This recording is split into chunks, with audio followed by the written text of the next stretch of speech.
This is Skyrest Bridge.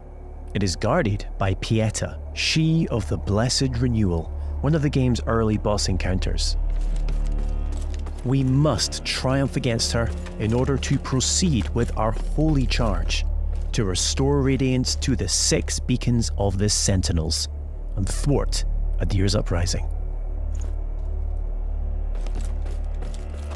O holy Aureus, by your radiance grant me the strength to continue to endure these dark days, to lay bare the path to salvation. And yet you now appear before me, a stranger, a betrayal made flesh, and one I cannot brook.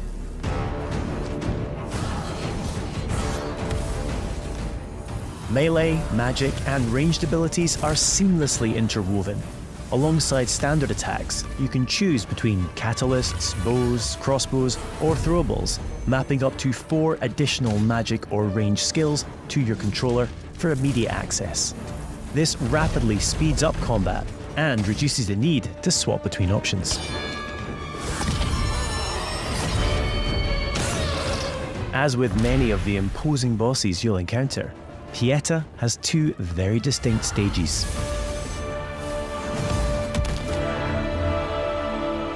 Death is not necessarily the end in Lords of the Fallen.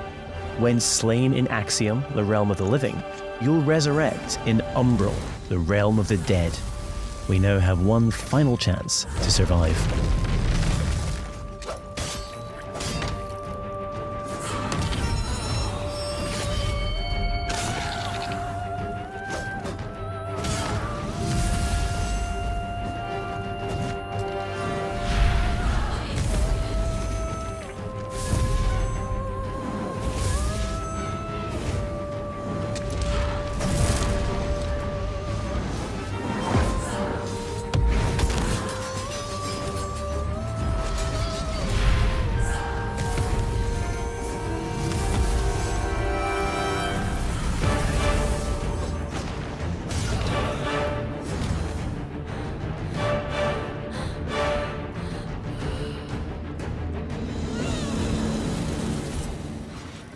Though few and far between, these flowers denote special patches of ground upon which we can spawn a resting point, known as a vestige seedling. These come at a significant resource cost, however, and we can only spawn 1 at a time. The realms of Axiom and Umbral exist in parallel. Each world features its own unique pathways, enemies, characters, and, of course, treasures. We now find ourselves in Lower Calrath, an ever-burning district, renowned for its displays of barbarity.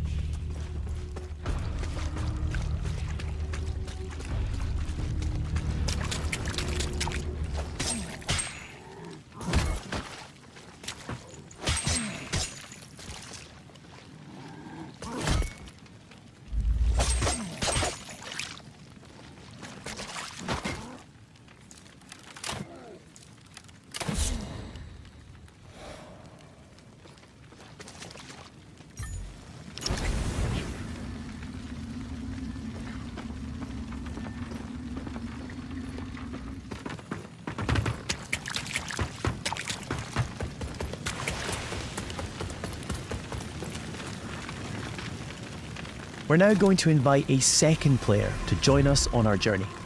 This is easily achieved at any of the vestiges. You can choose to fight alongside a friend or a randomly selected player. Either way, your co-op companion will remain at your side for as long as you or they choose. As a Radiant Sorcerer, our ally is able to buff either character with various enhancements.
it appears our way is blocked by an umbral entity. We will need to track its tendrils in order to locate and expel the source of its power.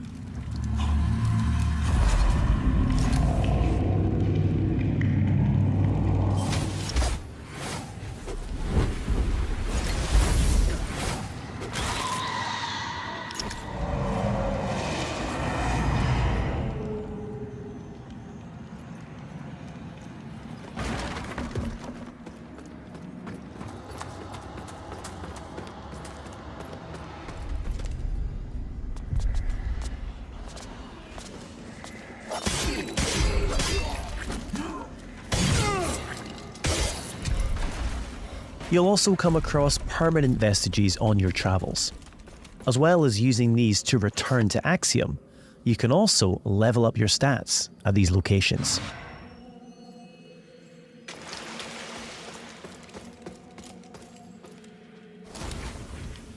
Three schools of sorcery can be mastered: Rogar, Radiant, and Umbral, each specializing in a different area of the arcane and requiring a different catalyst to cast. Our current build is adept in Rogar, characterized by devastating pyromantic attacks.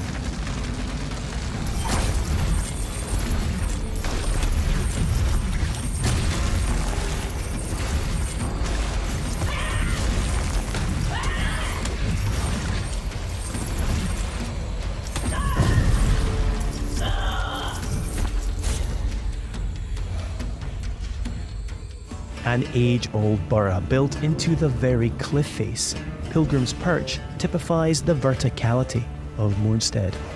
There are myriad pathways stretching both above and below, with hidden areas, treasures, and NPCs all awaiting discovery.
As a lamp bearer, all players are equipped with a devastating ability, the Soul Flay. By using one of a limited number of soul charges, we are able to extract the very soul of an enemy, ready to inflict significant damage.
The Soul Flay ability can also be used to manipulate the very environment when in Umbral.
We can peer into the secondary realm at any time by raising the Umbral lamp. Though be advised, this also renders you vulnerable to its inhabitants.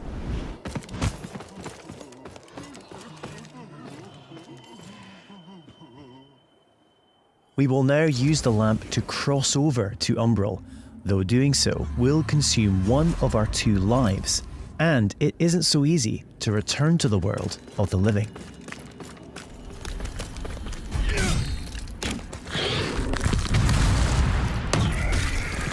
Many enemies require a different approach to combat. This mendacious visage, for example, is only vulnerable when attacked from the back, or when it reveals its true form.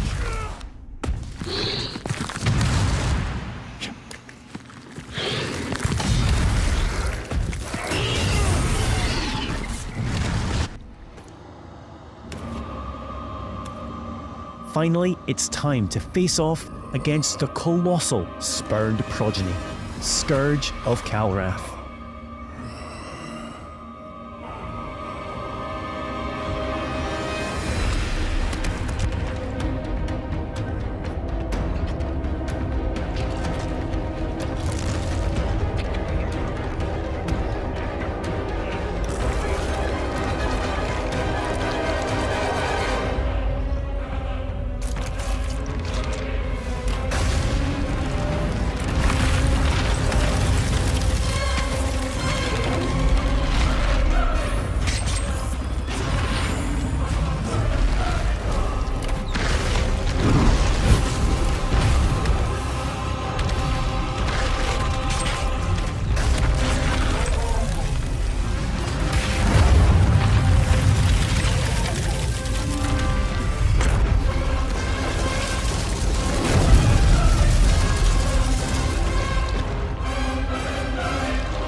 The lands of Mornstead await you. Pre-order Lords of the Fallen now and prepare to unleash the darkness on Friday the 13th of October.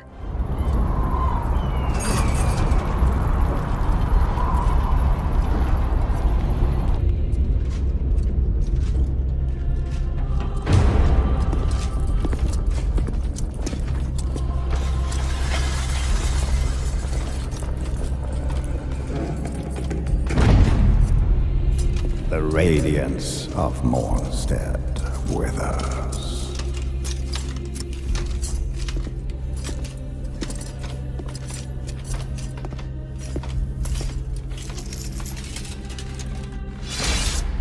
Adyr's darkness threatens to desolate our world. Ascend to Aureus, my child.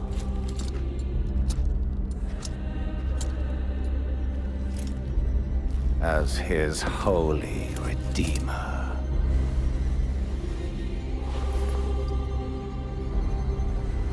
In light we walk.